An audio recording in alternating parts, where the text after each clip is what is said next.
Good morning. This is Talking Devils, your favourite Manchester United podcast. I am your host, Wayne Barton, joined by nobody this Monday morning as Paul is still having a couple of weeks off for the summer. We will be back in a couple of weeks. But yesterday, I was asked to name my all-time best Manchester United 11. I thought it might make a good podcast to do so. That's why I'm doing it in video and audio format today.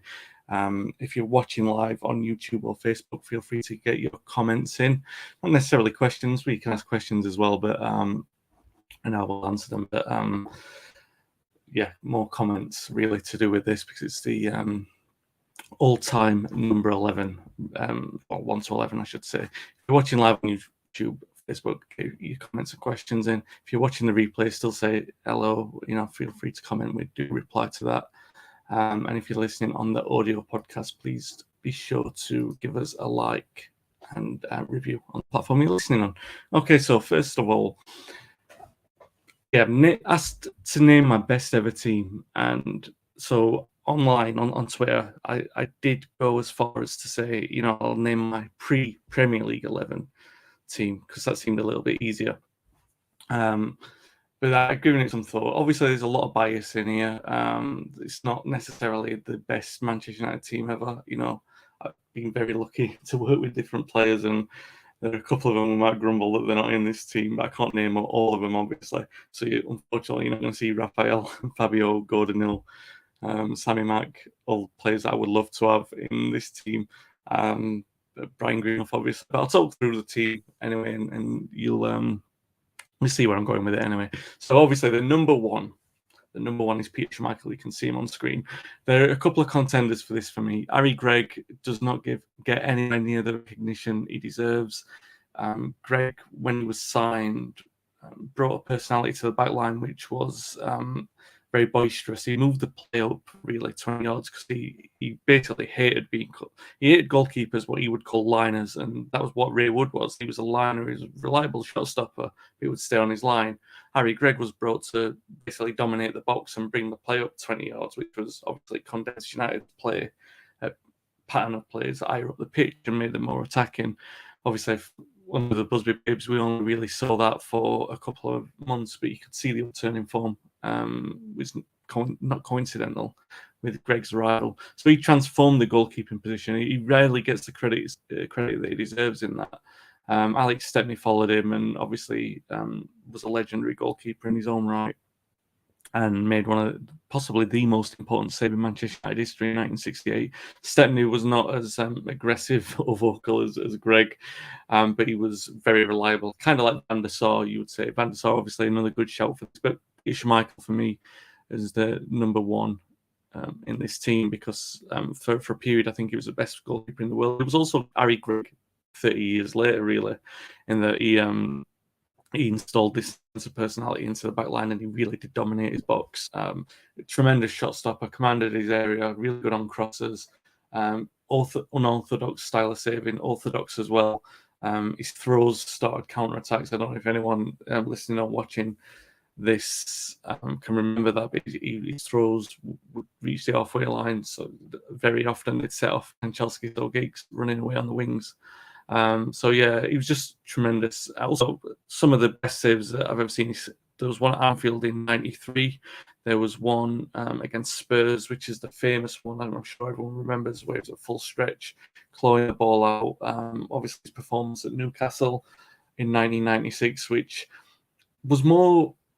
People remember that as an excellent display of shot stopping, and it kind of was, but it was more an excellent display of goalkeeping and out to command because not a lot of those saves were outrageously good. I think it was a little later in the year, it might have been a year later when we went up to Newcastle. I think we won 1-0 and Schmeichel made another incredible save.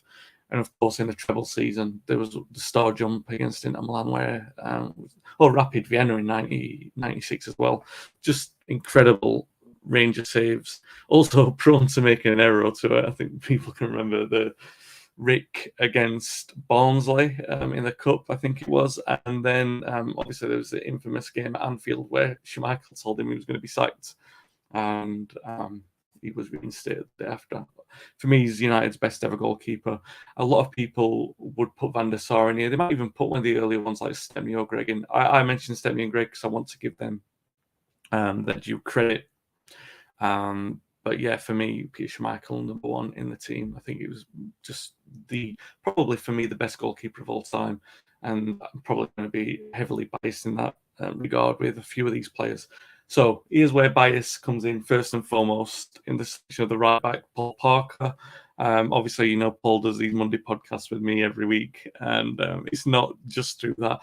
I have thought long and hard with this. You've got Johnny Carey, who is a really good shout to put in this team, Busby's first captain, and a real leader of the way that he brought through the generation of the Busby Babes and the sort of standards and example he set at the club. Carey definitely deserves a mention here. Gary Neville as well is in the top 5 appearance makers at the club, so you spoiled for choice with right backs. And I mentioned Rafa earlier, obviously got very strong fondness for him. I think Paul's natural talent as a defender, I really do think it was probably naturally better than Gary Neville's, and that's what edges it out for me. And because Beckham's not in this team, and you have to consider all these little things when you're basically putting together your best 11. There's no partnership for Neville and Beckham on that right-hand side, and that's where Neville really did shine in partnership with Beckham. Parker, in terms of the way that he was so solid defending, and you would need to with a player that he's got in front of him in this team. Parker, for me, I am obviously being very biased with that, but he was an excellent defender, really good footballer. If you watch there are a number of goals in the 93-94 season in particular when Ferguson's team was playing some of its best ever football. They were strong, they were physical, they were powerful, but the football that they played was exceptional, and Paul played a part in that's very distinctive actually because they're wearing the green and gold kit. Sheffield United, there was a great goal, and Paul's heavily involved in that. And I think Paul's obviously, I think he's involved in the game down at Wimbledon where there was the long passing movement, which resulted in Erwin's goal. It's just an excellent footballer, and obviously his couple of goals I have ribbed him about, but his goal against Spurs, his first ever goal for United, is really good. He runs over the defence and takes a really good pass to finish, and then his infamous goal from about 30 yards, 20 yards against Reading, which hit a bobble and went in the near post. So Paul, right back in this team for me, and obviously as well, Paul could play centre back, which obviously is not necessary in this team, but because of the way that the team would attack, you would need 3 men at the back occasionally, and Paul could move across to cover that space without any problem. Number 3 in this team, but obviously probably wear the number 5 in the shirt in the team. It's Rio Ferdinand. He's the right-sided centre half for me. Now, this is going to be a 4-4-2. I'll say that from the start. It's a 4-4-2 traditional shape, but it has various balances like Parker could move in, and I'll mention some of the other players in a little bit. Ferdinand, and he'll be partnered by Yap Stam in the back, but I'll talk about Ferdinand first. The reason why I'm mentioning them both together is that in football history, when you've got 2 defenders, basically you have a stopper and a sweeper. Ferdinand would generally be the sweeper. Tommy Docherty's team had 2 sweepers in Buck and Greenough, and I actually had 2 Terriers in midfield as well. There wasn't a natural balance in there, but I would have a natural balance of a stopper and a sweeper. Ferdinand would be the sweeper. He was just, he had a little time to settle in at United at the start of his career. He would often get criticised for his lack of concentration. Sometimes he was even tried in centre defensive midfield a couple of times as well. But Ferdinand, his quality on the ball was fantastic, and his reading of the game was immaculate. He reminded me a lot of Maldini in that he didn't make tackles. He wasn't a player who generally made tackles. He was such a good reader of space. And he was just such a great reader of space. I did an analysis once for a website that I was working on, and it was basically looking at the stats of Rio Ferdinand over Christmas. And he was so good that he didn't put tackling, and we played something like 7 or 8 games, and I basically titled the piece "Rio Ferdinand's Tackle-Free Christmas," which was basically yeah, which was where I was coming from with that, with Ferdinand. Such a fantastic defender at his peak, and he was at his peak for maybe 4 or 5 years. He was just incredible. He had also, because I'm always tempted with this to put Paul McGraw in, because in terms of natural talent, is McGraw's basically going to equal, I think, but of the other contributing factors mean that he's not in this team. Now, and I'm not just talking about his personal problems, the fact that he wasn't in a team that delivered a league title for one. But what I'm mentioning McGraw while I'm talking about Ferdinand is they had a similar way of tackling. If Ferdinand was forced to tackle, he sometimes looked like a player would get past him. He had a really good recovery in the way that he got his tackles in. He was, for me, for a long time, he was the best centre back in the world. And even when I look at this and I'm putting this team together, I often say that he's the best centre half of all time.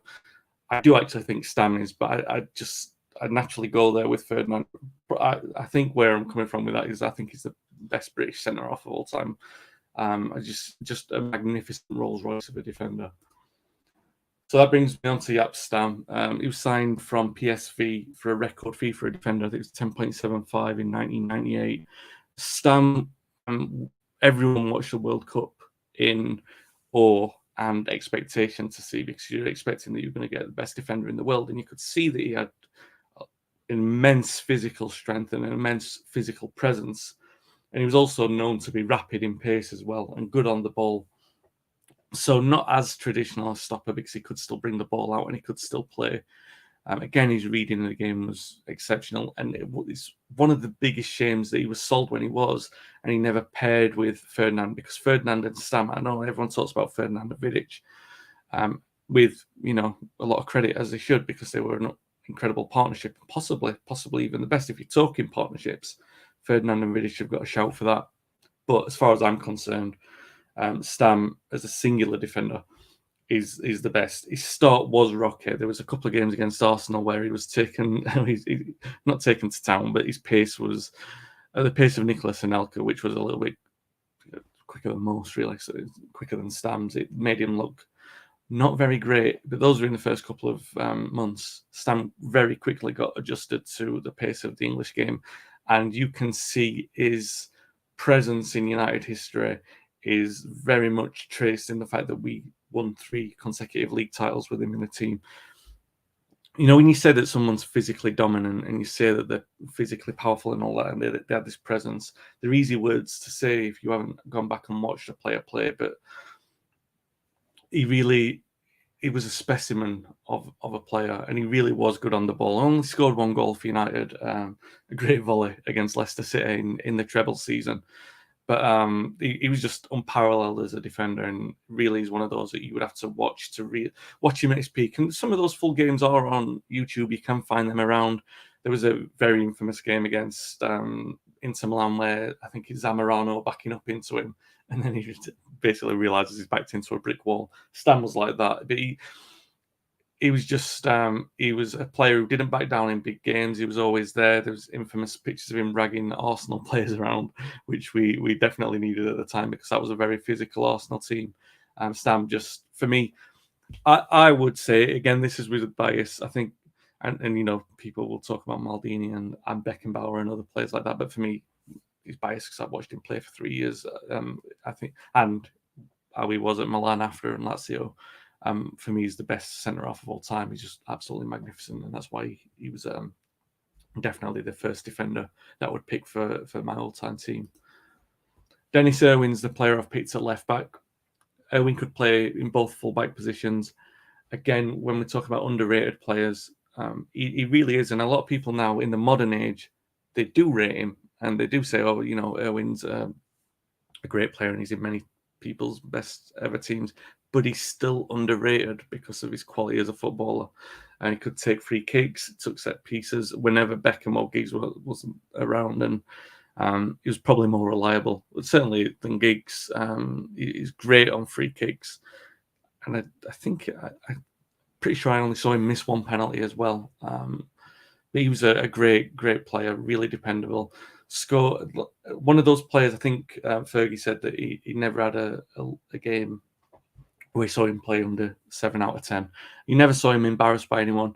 And this is despite, you wouldn't say that he was the quickest of players, but you wouldn't see him caught out by an opponent. You wouldn't see them be able to do tricks past him and everything like that because he was so relentless in terms of his consistency. He was great in the 92, 93, 93, 94 seasons. Just a fantastic addition. Could play either fullback position, a definite fullback. You're not going to find him going into the middle or anything like that. But he's so dependable and reliable behind the players that he was playing with, and really good at joining the combination plays with the midfielders and the centre backs as well.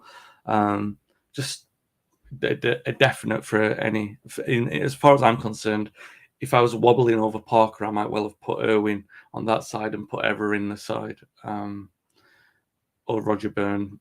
Erwin, for me, definitely gets in any all-time best United side, as does George Best, who I've selected to play on the right-hand side of the midfield in this team, although Best is going to play wherever he wants to play, just as well that I've got the balance that I've got in the other three players in the midfield.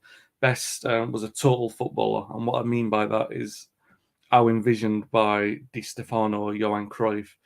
He would play everywhere on the pitch. He was, in fact, heavily influenced by Di Stefano. His work rate in the friendlies that Real Madrid played at Old Trafford after Munich, Best would watch Di Stefano and marvel at the work rate. The best player on the pitch is working the hardest, and that's the way that George Best played. His level of magic and his level of wizardry, there isn't a player in United history that compares to him. Not even Cantona, not even Ronaldo. There isn't, not even Berbatov. People talk about Berbatov and put him in a category of his own. There isn't a player who compares with the level of magic that George Best was doing, because he was so far ahead of his peers. He was doing things like scoring corner kicks, practicing them in the morning just because he wanted to do it, and then scoring them in the afternoon. One of 4 players that have played for the club to win the Ballon d'Or award and the European Player of the Year.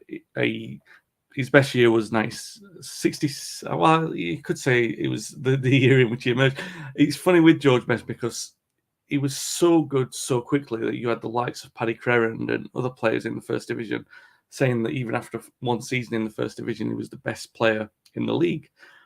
And it was really only the advent of European competition where you were finding out how good these players were in on the world stage, basically. And Best at being with Northern Ireland wasn't always going to have that opportunity to show that ability on the world stage. So Best would shine for United in Europe, which he did in the 1966 European Cup game at Benfica. That was the game where he announced himself to the world. You can see that footage on YouTube. The first goal, I think it is, and I think it's the second, where he dances through the defence. You don't even think it's physically possible. Best was doing things like this for fun. In the build-up to the European Cup final in 1968, he was telling players all season, and it was because he was writing a book at the time, and he was writing a passage in the book where he was talking about the kind of goal that he wanted to score, and it was basically like a long ball would come from the goalkeeper, he would trap it with his backside, and then he would dribble around the defence and dribble around the goalkeeper, and then scoring the empty net, maybe backheel it on the line. He was basically talking about that before what he did in the European Cup final. So if you can imagine in 1968, where the ball is pumped up to him and he gets the ball and he runs at the defence and he nutmegs the defender and he goes around the goalkeeper, in the blink of an eye, he's probably got vision in front of him, something which he's manifested into reality, which makes that goal even more incredible and more romantic. Obviously, he doesn't have the time to stand and backheel it in, but he does the next best thing, which is just roll the ball over the line and tease the goalkeeper into thinking he's got a chance in saving it. Just typical George Best. And then, he was a fantastic player even after Busby retired. People say that that was his pinnacle and he dropped. I would urge anyone to look back at the Franco Farrell era, the first few months of when Frank was in charge. Saw some of George Best's best ever performances, but also his best ever goals. We look at the highlight reel, the goals against West Ham, where he dribbles past Bobby Moore, the goal against Sheffield United, where he goes past everyone. Those goals are from that era of football. So best was it is. Best obviously had a pronounced decline after with United's decline, a lot of struggle in there, which I did cover in the book. I'm not going to go over it here because we're here to celebrate what a great player he was. For me, I still think Best is the best player in our history. He plays on the right of a midfield four, but he's effectively moving into a front three as well. But he's supporting everyone all over the pitch. So the midfield pair that I've got. First and foremost, I've gone with Brian Robson. Now, obviously, you've got Roy Keane, you've got Paul Scholes. For me, it's a very tough one because I think Roy Keane was the personality of Alex Ferguson's team. Brian Robson was, he could do everything that Keane could do and a little bit more. Like, Keane was massively underrated, don't get me wrong. And, you know, you could have a different conversation on a different day and you could put Roy Keane in this side. But for me, Brian Robson could do everything that Keane could do and a little bit more. He was a great playmaker as well. Not necessarily in the spraying the ball around kind of thing, but he set the tone of the play. He was the kind of player, Paul Parker often says that when you looked up the team lineup and when you're coming out of the tunnel, and you saw that Brian Robson was in your team, even more than Cantona. But when you saw Brian Robson in your team, you thought you were a goal up. And quite often the opposite, if he wasn't playing United, might feel like they were a goal down. That's how everyone looked when they saw Robson. He really did feel like the heartbeat of that Manchester United team. Seminal performances, obviously, against Barcelona, against Liverpool in the FA Cup semi-final. He also scored in the FA Cup final as well. Just a fantastic captain for United. Scorer of great goals earlier in his career. Really physically dominant. For a period in the mid-80s, and only the shoulder injury ruled him out of having this conversation at a more pronounced length. They were talking about him in the same breath as Maradona, you know, when they were coming head-to-head. Obviously, you know, he had the better of it in 84, and his absence in 1986 is very obvious in the way that Maradona strolled through the team and scored the goal that he did. People often lament the absence of Robson in that regard, as well they are right to do.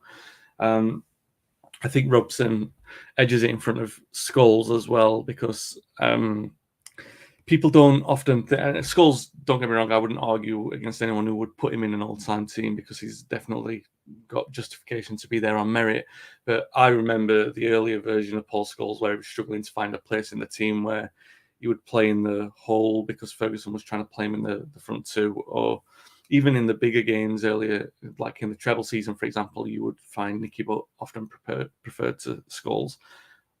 Robson commanded a first-team place throughout the entirety of his career, and more often than not, was the player that team was built around for a decade, really. And I don't think there's any more that needs to be said about Brian Robson in that regard.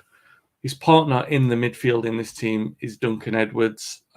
People often, when they're making a team, an all-time 11, they don't know where to put Edwards in because they say that he didn't play as long as he should have done. Now, Edwards played in what would be traditionally known at the time as a halfback. Even that was a bit different because you would have traditionally the left half and the right half. The right half would be the attacking midfielder, and the left half would be the defensive linchpin. Edwards did do that, but he was kind of like the right half and left half basically because so much of the play went through him. He was so diligent and professional. He had a great attitude towards personal development in terms of like learning from his mistakes and utilizing the lessons that he'd learned. If he had a flaw, he was too omnipresent. He tried to be everywhere too much, but he was sort of ironing those flaws out at the time in Munich to become he was more economic in the way that he was putting his energy into the team. Basically, he was learning that he didn't have to be everywhere all the time, that he could trust his teammates to get them out of the mire as well. And he was only 21, obviously. Remember, you know, people were talking about him in terms of being the best player in the world or the best player of all time at that point, even as early as his introduction into the team. So a lot of people are tempted to put Edwards in the defence sometimes when they're naming an all-time 11, but I think he played there in an emergency only a couple of times. Obviously, once in the 57 Cup final, he dropped back because of the injury to Ray Wood, and Jackie Blanchflower went in goal. Edwards moved back in an emergency, but he didn't really play there. Apart from that, he did play in a number of different positions: inside forward, centre forward, even outside, outside, left outside, the outside, basically the winger positions. He was tried in those a couple of times, but he was effectively, you would say, deep lying midfielder, setting the tone of the play. Ian Robson, it would be basically like, for anyone who watched Inson Keane in the 93, 94, 94, 95, and they were enthralled by the energy and commanding performance, Robson and Edwards would have been like that times two. They were that it would have been that devastating a combination in there. On the left-hand side, now, this is a very difficult decision to make. Ryan Giggs is obviously the most decorated footballer in English football history and was one of my favourite players growing up. And for a long time, I would have thought no question about putting him in there altogether. But when you're putting together a team like this, it's difficult to know who you are, where you put players, the player you're leaving out, basically. So the player that I've picked to play on the left-hand side is Bobby Charlton. Bobby Charlton, for a long time, was the record appearance player at Maker at United, 758, the record goal scorer at United with 249. One of my good friends, Tony Park, will dispute those records as well. He's right to do, because they don't include the Anglo-Italian Cup and other smaller competitions that the club don't recognise. But regardless of that, Charlton was the long-time appearance holder until Ryan Giggs overtook that in 2008. Charlton did play a lot of his career outside left, the left-hand side. He played obviously in the forward position. He played in midfield as well. It was central midfield where he moved to when United won the European Cup.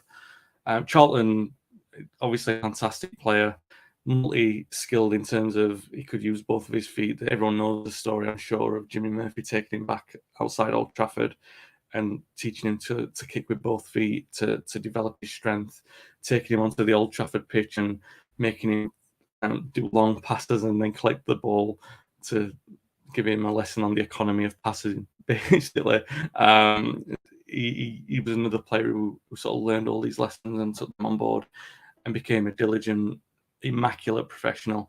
And obviously what he went through with Munich and surviving and coming back and playing to such a high level he did, and winning the Ballon d'Or and the World Cup with England, it's the most romantic football career of all time, and you cannot not have a place for that in your Manchester United team, because he's the physical embodiment of that. In a way that many of these players are. Duncan Edwards certainly is. George Best certainly is. These are players who do embody everything that's good about the United spirit. There's really not much more to say about Bobby Charlton, is there? Because he's just a magnificent, magnificent player who should be in every Manchester United fan's all-time 11. Now, the front two is where it really gets interesting, because you've got Dennis Law, Wayne Rooney, who's the leading all-time goal scorer at United. You've got Ruud van Nistelrooy, who was one of my favourites growing up. Absolute riches that we've got in attack to pick from. I haven't really picked two conventional attackers in mind. The first of the two strikers that I've got is Cristiano Ronaldo. Ronaldo is picked. A lot of people might not pick him in this because they would say, well, you're picking him for what he did at United and not for what he contributed to the sport of football in general. But I am picking him for what he did at United, because for a while he was unplayable, and obviously was the player around which our attack was built for 2 or 3 years. Wayne Rooney sacrificed a lot of himself in that, and possibly even some of his own development for the progress of Ronaldo. But those who can remember watching Ronaldo at his peak, there was a period where it was like he couldn't get into the ground late. He couldn't get into the ground 15 minutes late. Not that you'd want to anyway, watching that team, but if you did, if you got into the ground 15 minutes, United were already 2-0 up and Ronaldo had scored them both. And then they just coast through the rest of the game. He was that dependable, that reliable. He once he had the spell where basically after he came back from the 2006 World Cup, he developed a lot of internal mental strength from that, because he was getting some dogs abuse in the 05-06 season where everyone was seeing him as a show pony, and so he was getting kicked all over the place. There was that famous game where we played at City. I think it was just about when we won the title for the first time in that third great era of Ferguson's. Michael Ball kicked him all over the pitch and stamped on his chest, and took off his shirt and showed the bruise marks on there. We showed how much he'd physically developed in that time. But he was also developing a lot of character, because obviously he was getting a lot of boos after the World Cup in 2006. Everything. Ferguson convinced him to stay and build that team around him for the next 3 years. And there was that other developmental jump, which I'm sure everyone's heard the story of Rennie Mullenstein taking him aside early in the 2007-8 season when he was suspended and working on his finishing. And it was more about taking Ronaldo aside and saying, you don't have to try and score every goal. Don't have to try and score the perfect goal. Try and score every goal, and the perfect goal will arrive in that number. And his goal tally increased exponentially.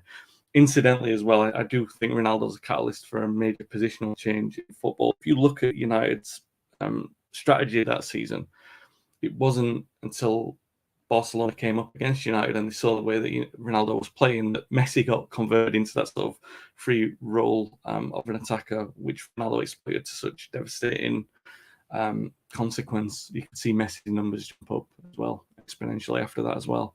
Ronaldo, all right, his return hasn't been fantastic, but he's still been the best striker in that team. He's shown the standard of which is to be expected at the club, and obviously people remember his return in quite vivid fashion, really. The game against Newcastle where he came back and scored twice, and seeing him become the leading goal scorer of all time at Old Trafford, and seeing him score 2 more hat-tricks in the way that he did. Okay, it's been a mixed time since he returned, and at the time of recording this podcast, you don't know what's going to happen with him in the future. But for a period of time, particularly in 2006 to 2009, when you were watching him develop into the best player in the world, and he was that for a long period after that as well. It was just a joy to watch and a privilege to watch a player that far ahead of his peers be as good as he was. So that's the last place in this team is coming up now, and that's for, again, I could have picked Dennis Law in this. I could have picked Wayne Rooney. I could have picked Eric Cantona. You could pick Tommy Taylor as well. Dennis Violet, another shout in there. I have to go for Eric Cantona, and I'll pick, for people watching the video, I'll pick a more iconic picture there than that scrambled potato picture that was just up. Eric Cantona, not a conventional striker again. So in this team, you've basically got Schmeichel, Parker, Ferdinand, Stam, Erwin, Best, Robson, Edwards, Charlton, Cantona, Ronaldo. So you're going to have a floating front four of Best, Cantona, Ronaldo, Charlton, all interchanging positions. Robson and Edwards are going to anchor the midfield, and you've got a resolute defence to back it up. Cantona, where is he going to play? Probably in a hole supporting Best and Ronaldo, and they make the run forward because he's not going to play off the shoulder of the defender. Ronaldo's more likely to do that, really. Cantona, he's not as talented as... Not as talented. He was the most talented player I saw play live in terms of the air and aura that he brought to a team. And you have to be very clear and careful with the distinction that you make with Cantona, because obviously Ronaldo's a better player, obviously Best's a better player. You could make that argument for Law, you could make it for Rooney even. But Cantona brought something to a team that was transformational in a way that I've never seen before or since, really. I think he changed... Well, I the title of the book after he changed English football, I'm sure he did.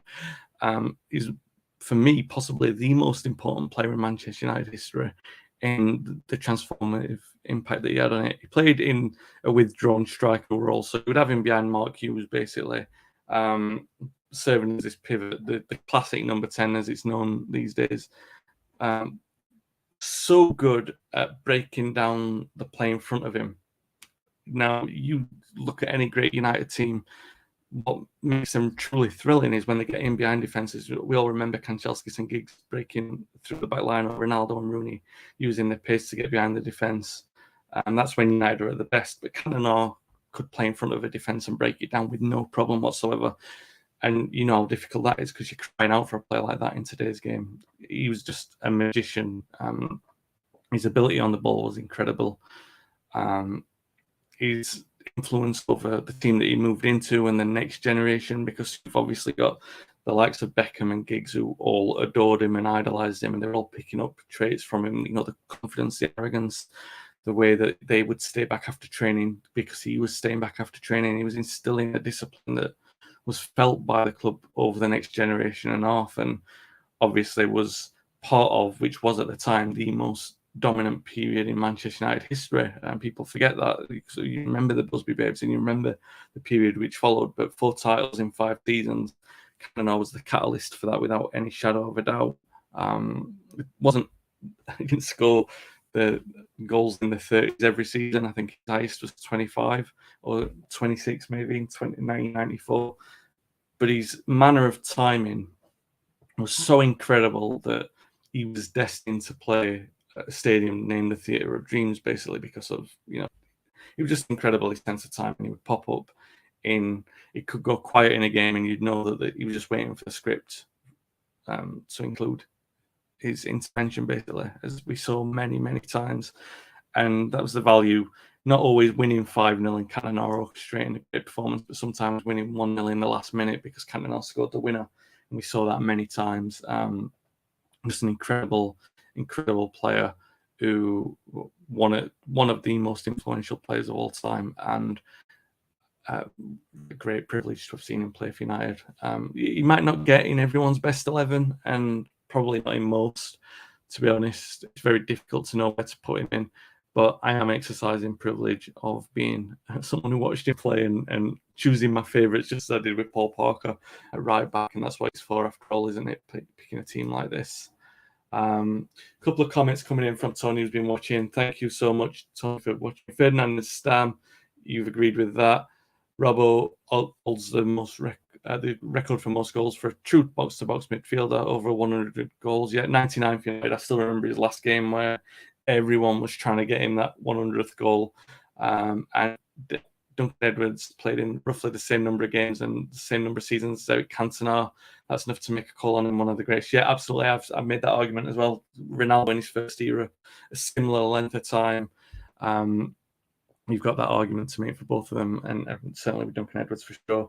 But yeah, that's my 11. Schmeichel, Parker, Ferdinand, Stam, Erwin, Best, Robson, Edwards, Charlton, Cantona, Ronaldo.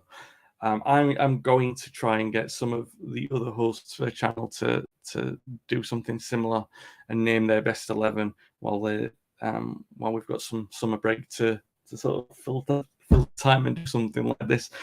It's been a bit weird carrying a podcast by myself for 37 minutes, so I hope it's not been too jarring to listen to without Paul Parker or indeed another host alongside me to sort of rib and bounce off. If you've enjoyed watching this, please feel free to join in on social media. Tell me if you disagree with my team.